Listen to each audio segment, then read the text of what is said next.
Jean Jouzel, bonsoir. Vous êtes climatologue, vous avez été vice-président du groupe du travail scientifique du GIEC, c'est le groupe d'experts intergouvernemental sur le climat. Alors depuis hier se tient à Bonn la COP23, une COP23 qui théoriquement n'aurait pas dû se passer en Allemagne, mais aurait dû se passer sur les Fidji. On va voir une image des Fidji, puisque cette année, ce sont les îles Fidji qui président cette COP23. Voilà, on voit les îles Fidji. On voit, oui, c'est... Bonsoir Axel de Tarlet. Difficile d'organiser une conférence avec plus de 10 000 personnes sur les îles Fidji. C'est probablement une des raisons pour lesquelles les îles Fidji ont bien sûr souhaité prendre la responsabilité de la conférence, mais l'organiser au siège de la Convention climat qui est à Bonn. Donc c'est plus facile, mais les îles Fidji restent très présentes dans cette... bien sûr, elles en assurent la présidence et c'est important parce que c'est un des pays qui plaide pour non pas un maintien du réchauffement climatique en deçà de 2 degrés, mais en deçà de 1,5 degré. C'est encore beaucoup plus difficile. Et pourquoi ? Parce que... Mais c'est motivé parce qu'ils font face à un triple problème. Ces pays, ces petites îles, bien sûr, l'élévation du niveau de la mer, ça pourrait aller jusqu'à 1 mètre à la fin du siècle, beaucoup plus par la suite. Donc, je dirais, même si ce n'est pas forcément d'ici la fin du siècle, mais les îles comme celle-ci, à terme disons, à horizon de quelques siècles, sont appelées à disparaître et peut-être, disons, à être touchées très, très fortement quand on regarde les îles Fidji d'ici là. Ensuite, il y a le risque d'accroissement d'intensité des cyclones et puis il y a un troisième phénomène qui est l'acidification des océans. Ces petites îles, disons, leurs ressources sont soit touristiques à travers l'océan, les récifs coralliens, enfin ça dépend des pays, mais aussi des ressources halieutiques et elles seront, disons, l'acidification de l'océan, le réchauffement les perturberont, c'est très clair.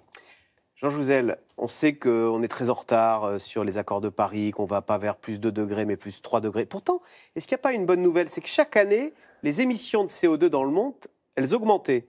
Et depuis 2014, elles n'augmentent plus, elles se stabilisent. Alors, on rejette toujours autant de CO2, mais on n'en rejette pas plus que l'année précédente. C'est une condition nécessaire, pas suffisante, effectivement. C'est une bonne nouvelle. Le pic d'émissions des gaz à effet de serre doit absolument être atteint 2020 ou plus tard. Donc, et ensuite, nous devons, si on veut respecter l'objectif de degrés, diminuer rapidement les émissions de gaz à effet de serre. Alors, cette bonne nouvelle est un peu modulée par, disons, les concentrations en méthane qui augmentent. Mais globalement, c'est une bonne nouvelle qui nous laisse l'espoir d'une stabilisation relativement rapide des émissions de gaz à effet de serre, en particulier si la Chine continue, disons, dans cette bonne direction de stabilisation des émissions de gaz à effet de serre. Mais c'est pas ce que nous disent beaucoup de rapports, qu'on va plutôt vers 3 degrés. Ça veut dire quoi ? Une fin de siècle à 3 degrés. Ça veut dire que les cyclones qu'on a connus dans les Antilles, les incendies, la faune, on nous dit que les insectes à moins 80% en 30 ans. Oui, bien sûr, on peut commencer par la perte de biodiversité. Par exemple, peut-être pas à 3 degrés, mais il y a beaucoup d'espèces dont la capacité de déplacement sera inférieure à la vitesse de déplacement du climat à la fin du siècle.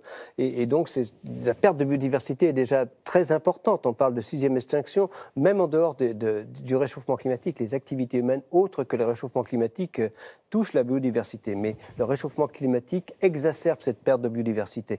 Ensuite, bien sûr, l'élévation du niveau de la mer, nous en avons parlé, mais aussi des sécheresses à répétition,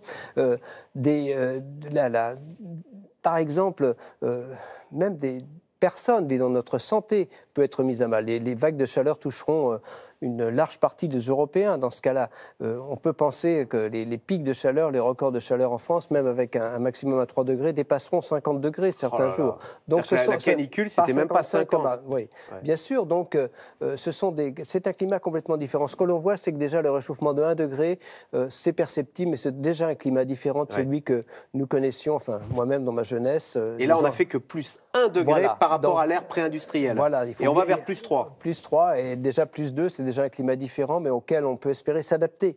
C'est bien ça l'objectif de la conférence de Paris, 1,5 degré pour d'autres, et disons un objectif encore plus, je dirais, moins accessible, mais plus souhaitable. Parce que c'est trompeur, parce qu'1 degré en plus, on se dit, finalement c'est agréable, on n'a pas besoin de pull, mais en fait c'est beaucoup plus dramatique. Ouais. Alors en attendant, donc, on l'a compris, l'urgence c'est de limiter les émissions de CO2. À la mi-journée, il y a une annonce du gouvernement français. Nicolas Hulot l'a dit après le Conseil des ministres, finalement la France abandonne l'objectif qui consistait à ramener à 50% la part du nucléaire dans la production d'électricité d'ici 2025. Donc concrètement, on ne va pas fermer les 17 ou 20 centrales nucléaires. Nicolas Hulot explique ce renoncement au nom de la lutte contre le réchauffement climatique. On écoute le ministre de la Transition écologique. Si l'on veut maintenir la date de 2025 pour ramener dans le mix énergétique le nucléaire à 50%, ça se fera au détriment de nos objectifs climatiques. ça se fera au détriment de la fermeture des centrales à charbon. Et probablement que si on voulait s'acharner sur cette date, il faudrait peut-être même rouvrir d'autres centrales thermiques. Donc on va garder les centrales nucléaires. Il mange son chapeau là quand même, Nicolas Hulot. Oui, enfin, il mange son chapeau. Déjà, disons, dans la discussion sur la transition énergétique, on parlait de 2025, mais peut-être 2030, c'était assez flou. Mais c'est clair qu'il y a 3 éléments dans cette loi de transition énergétique. Diminuer notre consommation énergétique, diminuer les émissions de gaz à effet de serre, mais aussi augmenter les énergies renouvelables. Ce que l'on constate, eh bien, c'est que les énergies renouvelables ne vont pas au rythme qui était souhaité. D'ailleurs, disons, la part d'énergie renouvelable en France qui était envisagée, d'ailleurs, dans l'accord vis-à-vis de l'Europe, est de 23% en 2020. Et on n'atteindra pas ces 23%. Et c'est clair que ça met à mal tout l'équilibre de cette loi. Mais bien sûr, en tout cas, le nucléaire n'est pas producteur de gaz à effet de serre et ça ne change pas au niveau des émissions de gaz à effet de serre. Je crois que ce qui est important dans ce contexte, c'est quand même de fermer très rapidement, sinon immédiatement, disons, les centrales à charbon. Mais vous, sur le fond, vous dites l'objectif numéro 1, c'est de ne pas mettre plus de CO2. Donc, allez, c'est pas parfait, mais on va garder le nucléaire. Il faut bien regarder au niveau mondial. Au niveau mondial, la production du nucléaire, disons en énergie primaire, n'excédera jamais 10% ou même moins. Et le potentiel au niveau planétaire, c'est vraiment les énergies renouvelables qui pourront subvenir à 50%. Donc, il est important que la France se positionne également sur les énergies renouvelables. Et la seule façon, eh bien, c'est que le nucléaire laisse une place aux énergies renouvelables. Il me semble que la loi sur la transition énergétique, en ce sens, est équilibrée. Alors, Emmanuel Macron, dont on dit que l'écologie, ça n'est pas forcément sa tasse de thé, il n'empêche, le 12 décembre, il convie à Paris tous les chefs d'État, sauf Donald Trump d'ailleurs, pour un nouveau sommet sur le climat.